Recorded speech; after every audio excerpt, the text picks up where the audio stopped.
Donc, bonjour, je vous présente dans les prochaines 15 minutes mon modèle de gestion de classe en enseignement des arts plus précisément.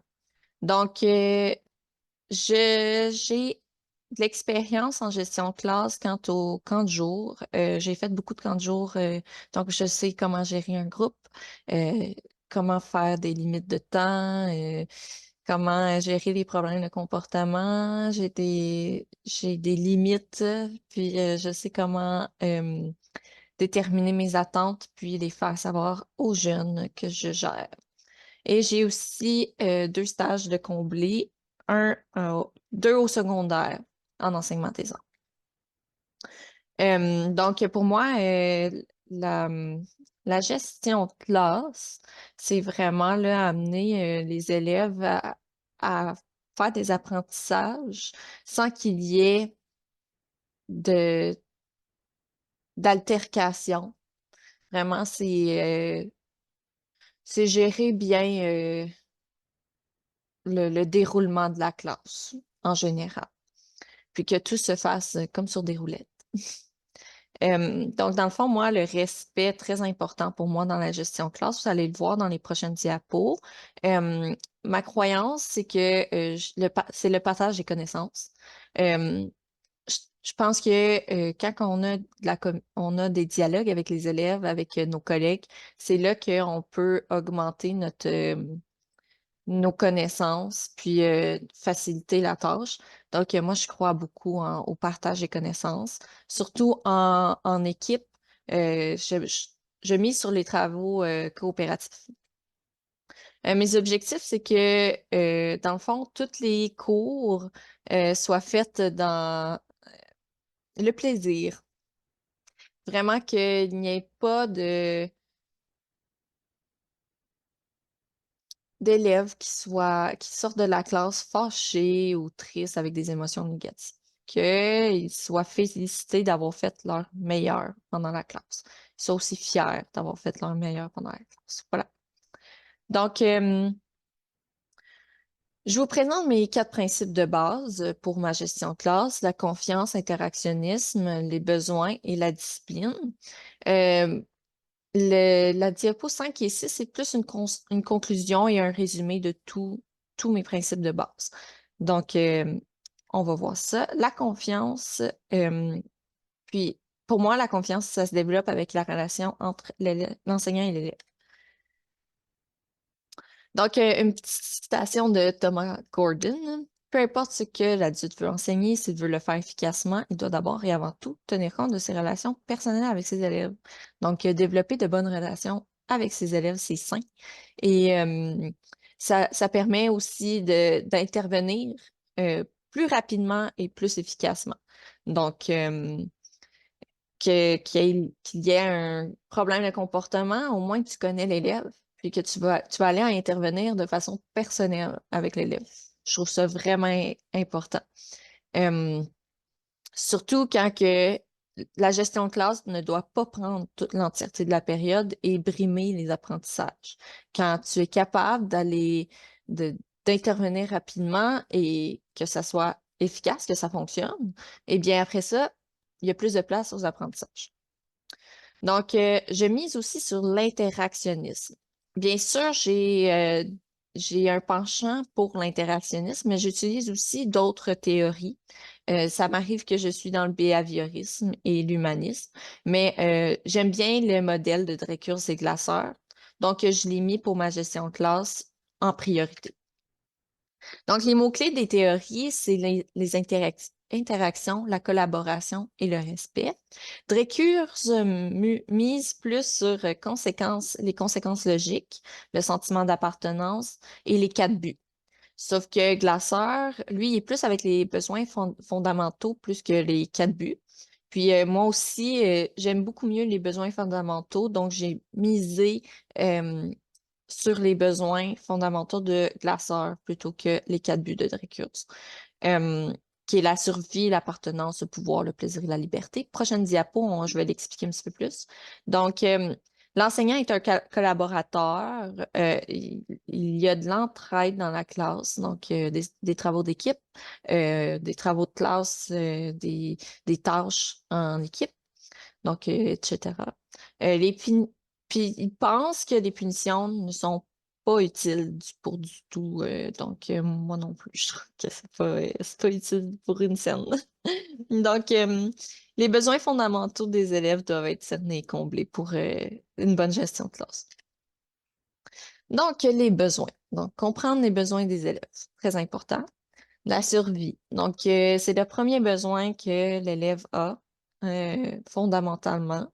C'est s'assurer, en tant qu'enseignant, c'est s'assurer que l'élève a des repas, qu'il mange bien, qu'il y a bien, qu'il est en santé, puis qu'il a assez de sommeil. Ça, on le voit tout de suite, un élève qui dort en classe et qui n'a pas eu assez de sommeil la nuit. Donc, quand il arrive que ces besoins-là ne sont pas comblés, alors là, les apprentissages et les troubles de comportement peuvent s'avérer dérangeants en classe pour lui-même. Donc, pas nécessairement pour l'enseignant ou les autres élèves, mais ça peut aller déranger ses apprentissages en classe. C'est là qu'on peut aller intervenir avec le parent ou même avec l'élève lui-même, lui poser des questions, euh, être aussi empathique, ça peut vraiment aider avec les parents et tout, parce qu'on ne sait pas ce qui se passe à la maison. Voilà. Le sentiment d'appartenance, donc on peut, en tant qu'enseignant, on peut organiser des activités coopératives en équipe. On peut créer une ambiance de collaboration en classe en répartissant des tâches pour faire de la classe un environnement personnel pour les élèves.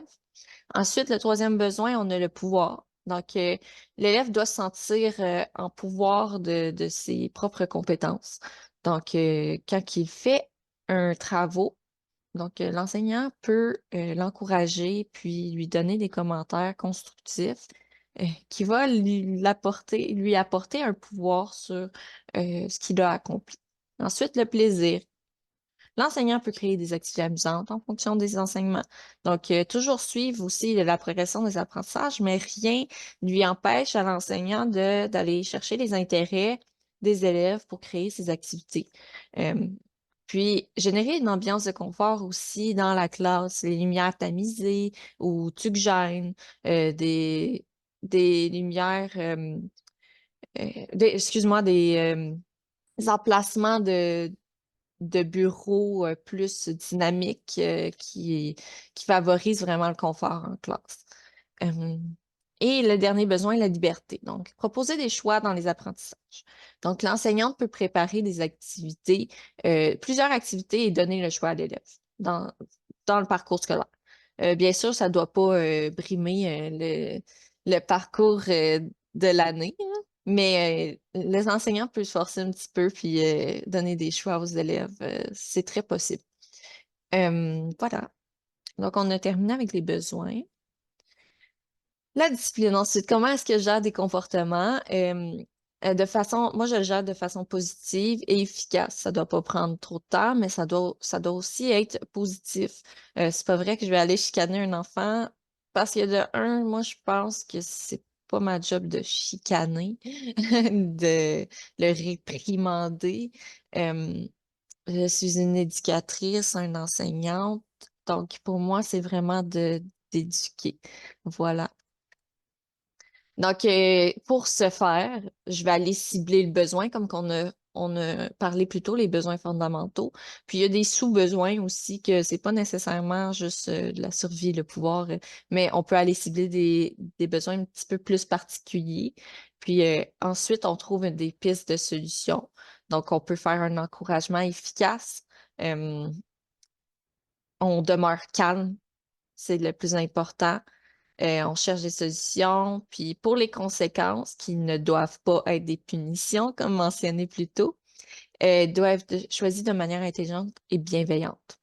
Une solution doit être reliée, respectueuse, raisonnable et aidante. Donc, elle enseigne quelque chose.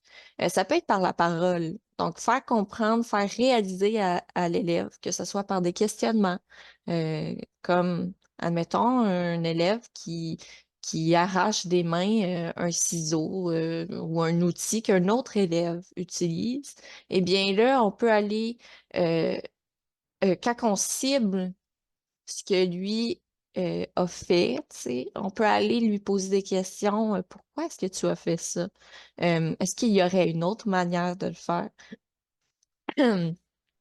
Est-ce que, est-ce que, comment est-ce que tu penses que lui se sent et est-ce que tu aimerais te faire la même chose?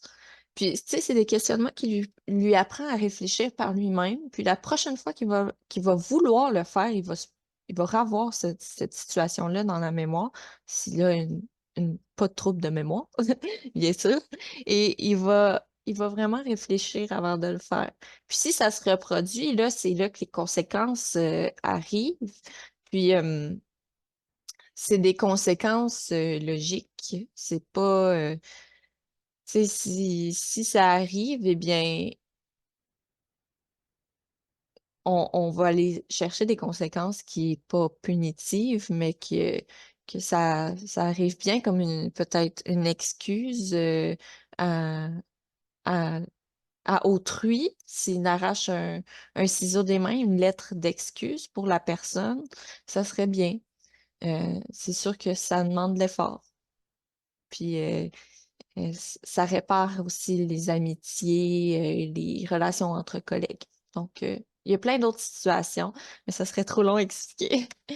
Donc, pour moi, finalement, pour moi, un enseignant efficace, c'est un enseignant qui est prévoyant, dans le fond, qui planifie euh, tout, que ce soit de l'année, du mois, de la semaine et du jour. Donc, il va planifier le plus qu'il peut. Tout ce qu'il peut contrôler, il va le planifier. Comme ça, il pourra se concentrer. Mon Dieu, j'ai de la misère. Il pourra se concentrer sur d'autres choses, comme la gestion des comportements. Donc, si le PowerPoint en avant est déjà prêt, et il n'a pas besoin d'ajuster des choses le matin même, admettons. Donc, il pourra déjà se préparer pour la gestion de comportement, par exemple, pour des élèves qui n'ont pas terminé un travail de la semaine passée, ben, il pourra regarder ses notes et puis être prêt pour aider cet élève-là le matin même au lieu de réajuster son PowerPoint. Voilà. Ensuite, un enseignant efficace est aussi un enseignant qui est engagé dans sa vie personnelle, professionnelle, excuse. Et dans sa vie personnelle aussi, les deux égales. Dans le fond, si un enseignant n'est pas engagé dans sa vie professionnelle autant que sa vie personnelle, alors je vois pas le but d'enseigner. Comme c'est démontrer à l'élève que euh, nous aussi on est engagé dans notre profession. Puis ça montre l'exemple à l'élève. On peut pas demander à un élève d'être engagé si nous-mêmes on l'est pas. Voilà. Donc, aussi la collaboration. L'enseignant travaille en coopération avec ses collègues. Un autre d'exemple. Donc, si l'enseignant ne travaille pas et ne coopère pas avec ses collègues, alors on n'est pas dans la meilleure position pour leur demander de le faire eux-mêmes. Un enseignant efficace est aussi très à l'écoute des besoins des élèves. Prend aussi en considération que l'élève a une vie personnelle à l'extérieur euh, de, de la classe, tout comme nous. Donc, c'est un humain comme parmi tant d'autres. Donc, l'élève est aussi un enfant à la maison, un enfant qui a des amis, un adolescent qui vit une crise de puberté. Donc, on l'a tous vécu, faut être empathique. Puis c'est comme ça qu'un enseignant peut être alors efficace et donc faire une gestion de classe meilleure. Et pour conclure, donc je priorise le respect, l'engagement, la collaboration dans ma classe et plus encore comme qu'on a vu plus tôt. Et dernière petite citation de Maya Angelou, les gens oublieront ce que vous avez dit, ils n'oublieront ce que vous avez fait, mais ils n'oublieront jamais ce que vous leur avez fait ressentir. Donc, c'est ce que je veux faire. Je veux faire ressentir dans ma classe des émotions de plaisir. Puis je veux qu'à la fin de leur année avec moi, je veux qu'ils sortent de là et disent ah, j'aurais voulu avoir une autre année avec elle. Euh, j'ai appris tant de choses. Je suis inspirée à continuer l'art dans ma vie ensuite. Je veux qu'il y ait une belle expérience dans ma classe. Voilà. Donc, ma biographie va être envoyée aussi en texte joint par Word. Voilà, merci de l'écoute.